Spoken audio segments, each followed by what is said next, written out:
Welcome back. Today is Family Thursday. Na nimekwambia today we are talking about preparing for your big day.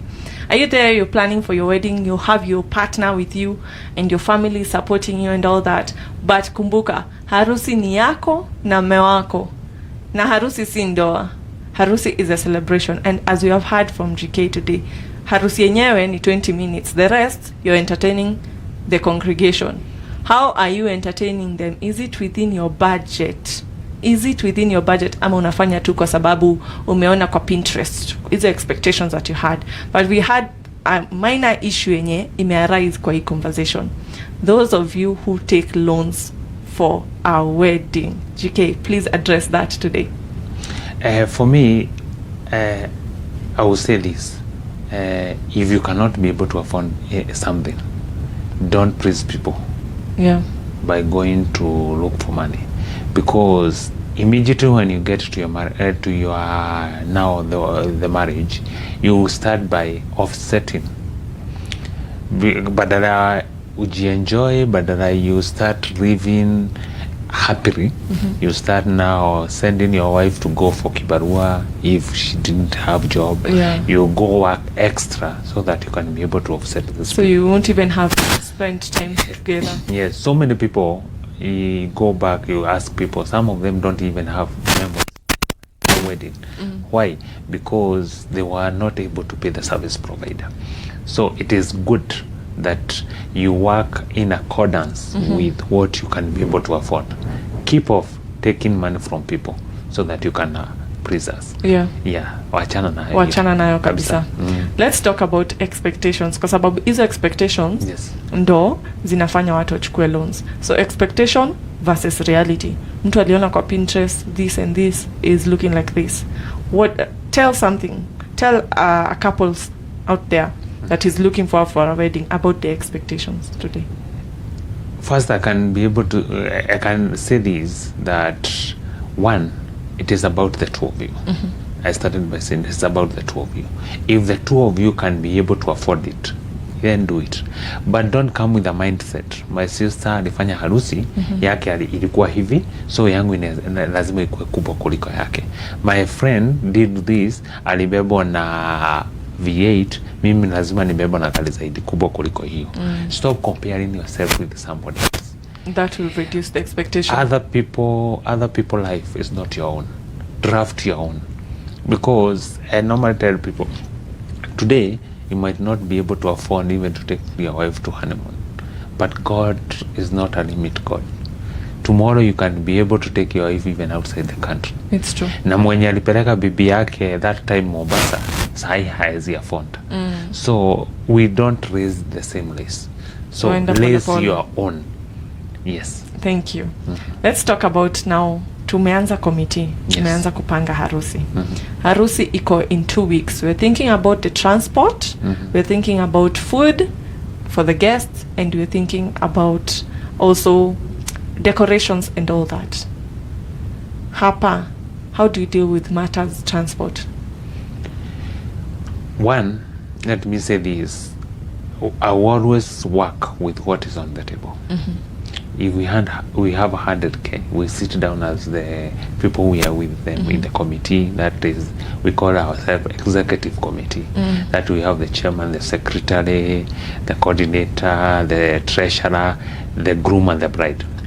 And tell them this is the reality we have on the table.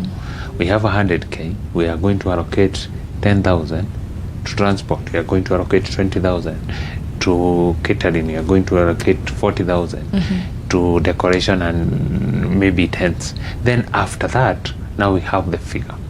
So when you are going to approach the service providers, we are going to approach them with a figure. And let me tell the young people who are doing wedding, stop being misled by service providers. Because you go meet service provider, unamwambia, I'm doing a wedding.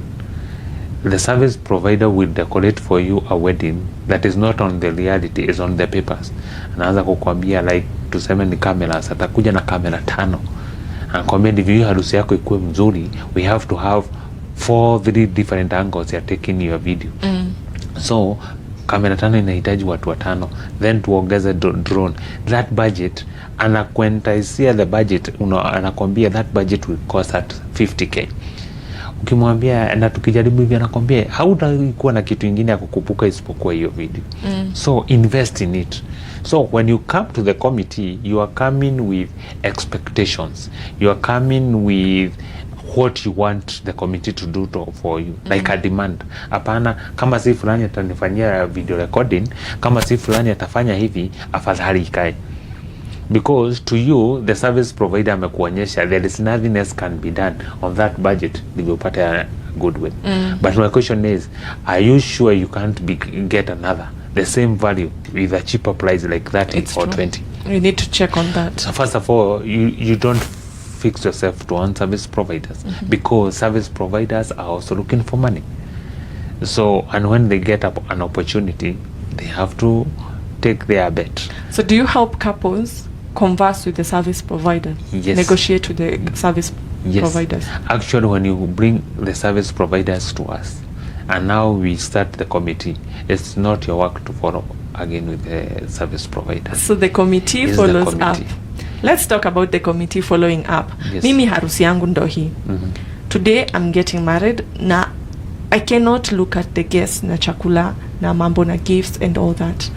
As a wedding consultant, utanisaidiaje ku make sure that gifts zangu zitafika, food wageni watapata? How do you handle that? Okay, the wedding has a lot of departments. There is the food, Let's there talk is about those transport, departments. there is decoration, there is, and as a chairman or as secretary or treasurer or the coordinator, you can't be able to be everywhere at the same time. So what you do, you put people in those positions, you allocate duties. Now you say, if it is now patience endo niangalilie mambo ya decoration.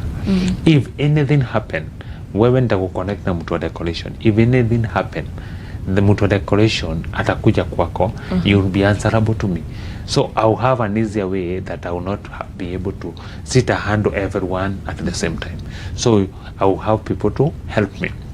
Because like you have seen about the gifts, the gifts we have to look for a person, one, a trustworthy for the couple.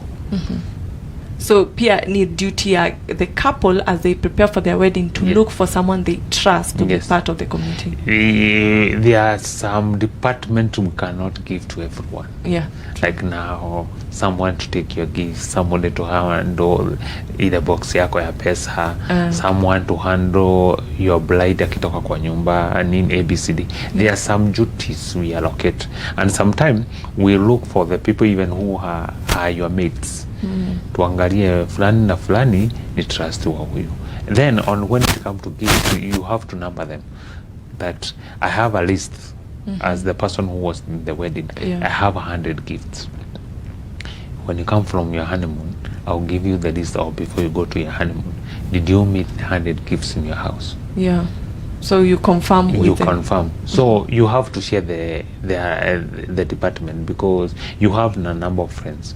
So ndivyo nisikue niko kwa altar, niko kitchen, niko kwa ground, ni mimi naenda kutafuta. So you have to look to people, for the people, and give them the full mandate. Because the other thing is, you give people opportunity to serve, but when you're giving them opportunity to serve, they have fear they are going to be mishandled. So me, when I connect with the service provider, I give you responsibility that you handle those things like I am the one handling them. Like you're the boss. Kuna mwenye atakuwa harass, come to me, niambie fulani ananihara. Sasa our couple, they are looking forward to the wedding, but after marriage hawataishi nje.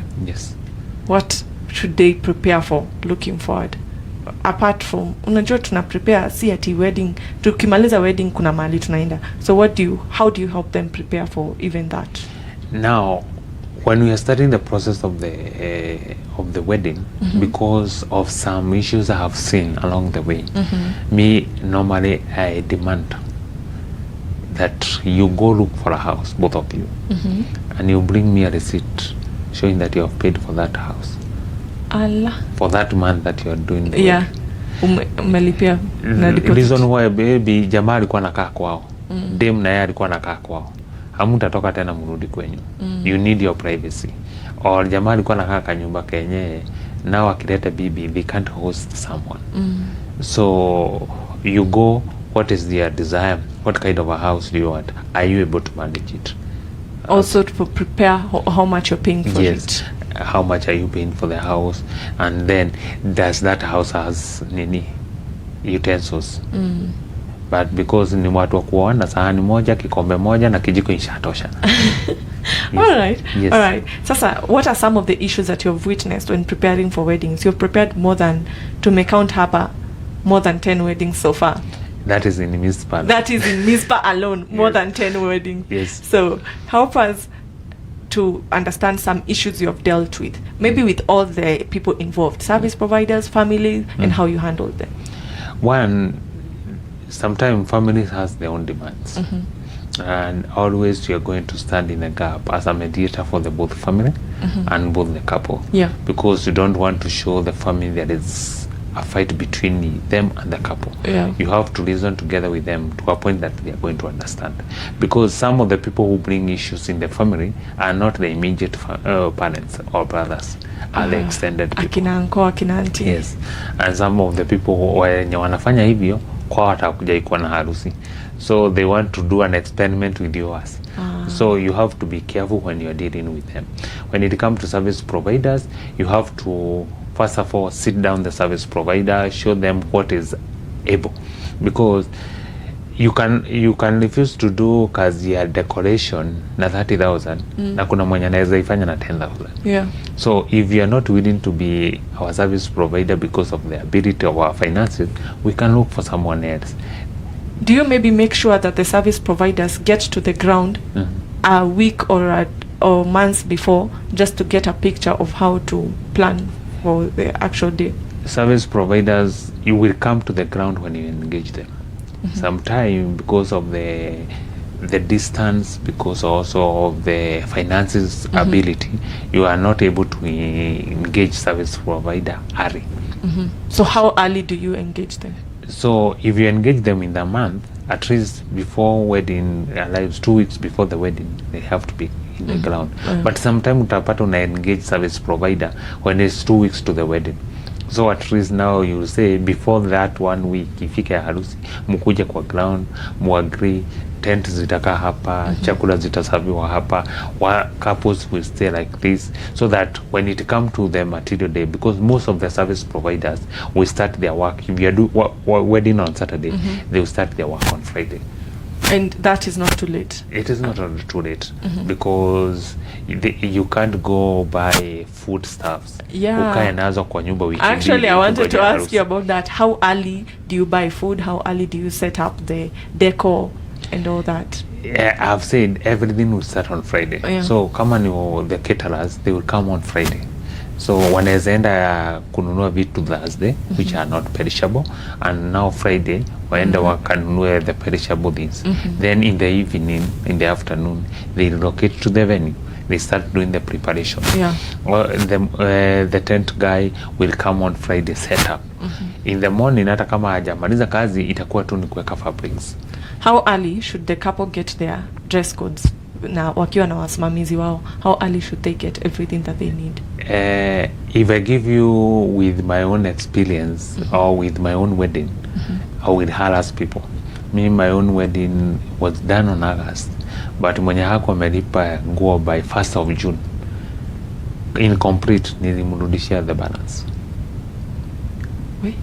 Because me, 2 weeks to the wedding, everything was in the house.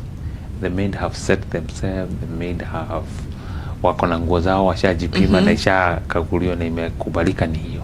Usha set standard. Umesikia? Wedding consultant ameset standard. Yeye by 2 months kila mtu ako na nguo yake, si mtu. Yes, in 2 weeks. Because I've seen people who have stand for them when they are doing wedding. Na unaendea nguo asubuhi. Because fundi aliambia fundi harusi yangu ni Saturday ya date 10. Fundi na yeye aliamua kuanza kushona nguo date 7.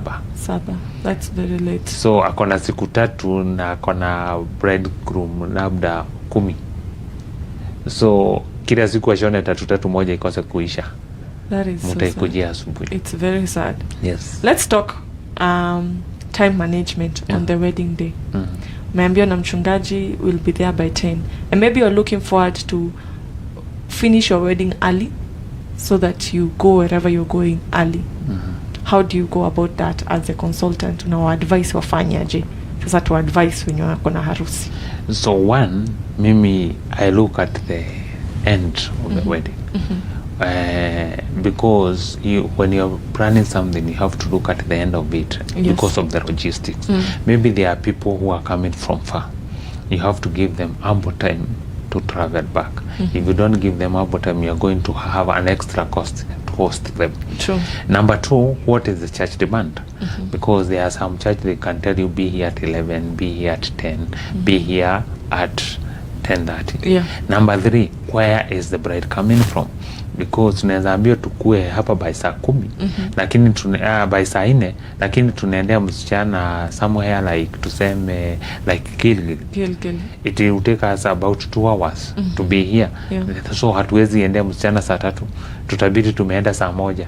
Ndivyo tufanye hizo ma preparations za hapo by 8 tushatoka, ndivyo tukue kwa kanisa by saa 4. So time management is very important. Because there are churches that are going to fine you when you are late. There are churches that are going also to delay you ukichelewa. Yes, I have ever gone to a church, tumechelesha mchungaji na yeye akaingia kwa gari akaenda nyumbani akasema hata nyinyi ningojeni. So we had to wait another 1 hour. Waiting for another 1 hour, it will prolong also everything else until tujipate tulikuwa tunataka kumaliza harusi by saa 10, tunamaliza 6. Let's talk ideal wedding day. So mimi nimepanga, kuna the officiating part, kuna the reception, kuna photos and all that. And sijui naitanga photoshoot. Yes. Yeah. How do you arrange things such that they do not collide with one another? What is the best way to organize? I start by from morning 1. Normally nilisema harusi ni yako and people will mislead you, tell you this is your day. So being your day, mtu wa makeup ata take time na wewe, mtu wa photographer anataka ku take time na wewe. For me now that I don't entertain. Utakuja ukifanya makeup kwa kali, because if I tell you I'm picking you by 8, it is 8. Nikikuta hujajitayarisha, uende ukitayarisha yako kwa gari, so that we save time. So if we are coming from your place to the church labda tumeipa before saa 7 ikuwe imeisha, then we look at the logistics before watu wakule. Can we be able to rush for photo shoot and come back? If we can't be able, tutafuta wa harusi tuwaweke kando kidogo, hata wao wakule lisho lao. Then warudi kwa venue, tumalizana na mambo ya reception, then tuende photoshoot baadaye. But if photoshoot was a near place that you can rush before watu wakule wamalize na urudi, is a better option, because that time you have the natural sunlight to take picture. Because now when you go to the evening, you have to create artificial light. Okay. So tumesema, as you're planning your wedding, please make sure that you have all the logistics in place. Transport, communicate na service providers. Na si wewe usijichoshe, saidia committee kusaidie. Ukipata service provider, you know what you want, communicate with the committee. Then committee watupange. Na in this case, GK amekwambia atakupanga. Sijui kama nakutafutia customers in a way hapa hivi. Naona kama kuna mtu anaweza amua acha nitafute huyu GK wamesema. I'm sure there is someone looking for you right now pale Mizpa TV. And if you're watching, share with a bride or groom out there. I know they are going to be blessed with this information. Kwa sababu there are things I want to understand. I think wewe kama mtazamaji umepata 1 or 2 things zenye zitakusaidia. Umepata service provider ambaye amechelewa. Mr. GK. Alikuwa aeke tent Friday. Anaeka tent on the morning of the wedding day. And you're not sure it will be ready by 1 wakati mnatoka ibada. What do you do? One, you have to understand why. And also number 2, you have to give that person pressure. Number 3, if he doesn't deliver, I will not be soft with him. Does it mean if they do not deliver, you will not complete the pay? What happens if the service providers don't deliver? No, as expected? we can't pay what we have not yet achieved. So if we were paying for the tents na ndizo uliweka, we not pay for the decoration because ulichelewa kufanya decoration. So, and we can't delay our wedding so that tukupe time wewe. Yeah. So mostly for me it is a must mtu wa tents aweke tents Friday. Hata ukiniambia mambo ya Saturday, we not agree. Lazima everything it has to be done on Saturday. Friday. Yes. Mimi nitakupea opportunity. Tell something to a young man. Let's start with a young man who is planning his wedding. Tell something. For the young men, this is what I would say, that the wedding mostly is not for us men, it's for the ladies. But mostly we are going to be the people to undergo the cost. Yeah. So you have to be very keen with how you handle your bride, with how you handle your in-laws, with how you handle your friends. Na hii wakati ikifika ni wakati ya kujituma. Yes, be friendly to everyone because you need them when you need their support. Yeah. But also I will tell for the young men who are preparing in future to get married, also involve yourself in others people business. Yeah. Yes, usitake kutuita hapa wakati wewe unafanya harusi yako na wakati wengine walikuwa wanafanya harusi huko unatokelezea. So you not have people will always build for your house in accordance with the way you help them. So kama haukuwasaidia hata wao hawezi kusaidia. So but me I would tell the young men that, or even the ladies, it is not about winning the argument. It's not about winning in the logistic and the class. Yeah. It is about winning the relationship.